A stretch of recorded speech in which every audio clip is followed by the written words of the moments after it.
First up, viewers, now buoyed by the findings of the Gyanvapi ASI report, which claims that a temple pre-existed where a mandir stands today. The mandir side, through its lawyer Vishnu Shankar Jain, filed 2 petitions in Supreme Court of India demanding a scientific ASI survey of the Vazukhana area where the shivling was allegedly found. And the petition also demands the unsealing of the Vazukhana area so that Hindus can offer prayers to the shivling. Let's listen in to what Vishnu Shankar Jain had to say. जो व्यास परिवार है उनकी तरफ से हमने civil suit दायर किया था और उसमें मूलतः ये मांग की थी कि जो व्यास तहखाना है जिसमें नवंबर 1993 तक पूजा हो रही थी, उस तहखाने पर रिसीवर अपॉइंट किया जाए। मैं आपको बताना चाहता हूँ 17 जनवरी 2024 को माननीय डिस्ट्रिक्ट कोर्ट वाराणसी ने वहां पे डिस्ट्रिक्ट मजिस्ट्रेट को रिसीवर के तौर पर नियुक्त कर दिया है और उसमें अभी आगे की सुनवाई होनी है और इसलिए इस मामले की सुनवाई अब कल के लिए निर्धारित की गई है। आज अंजुमन इंतजामिया की तरफ से एडजमेंट आ गया। पूजा के अधिकार के लिए भी याचिका डाली, पूजा के आधार के लिए भी याचिका डाली है, पर देखते हैं कल सुनवाई होती तो उसमें क्या होता है। नहीं, तहखाना तो सिर्फ एक व्यास परिवार का है जिसपे इस समय रिसीवर नियुक्त हो चुका है 17 जनवरी के ऑर्डर से, और बाकी सुप्रीम कोर्ट में याचिका डाली 8 और तहखाने खुलवाने के लिए।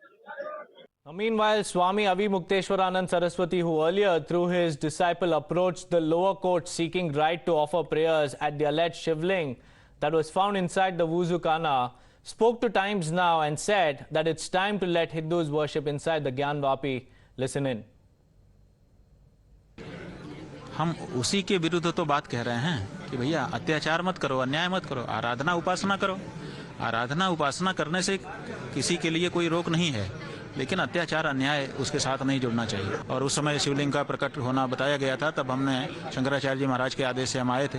उस समय वो हमारे गुरु जी शंकराचार्य जी महाराज थे, तो उस समय हम उनके आदेश से पूजा करने जा रहे थे। हमको रोक दिया गया, कहा कि आप न्यायालय में जाइए। हम न्यायालय में गए, हमने तो सम्मान किया।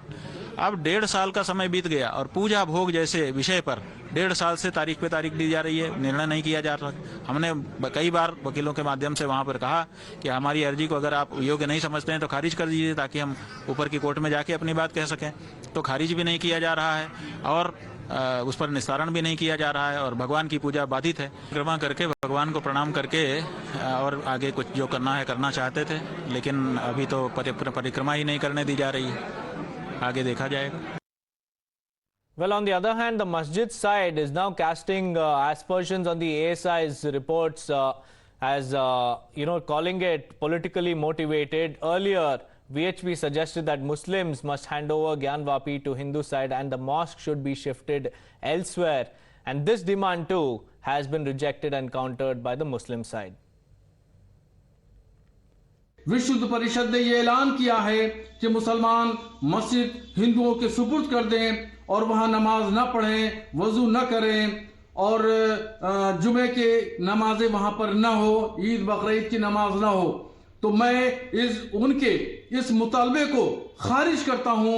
उनका ये मुतालबा फर्जी है, गैर अखलाकी है, गैर कानूनी है और सिर्फ सर्वे रिपोर्ट के आधार पर कोई ये बात कहना है कि ये मस्जिद मंदिर में तब्दील हो गई है, तो ये भी भरोसा करने के लायक नहीं है।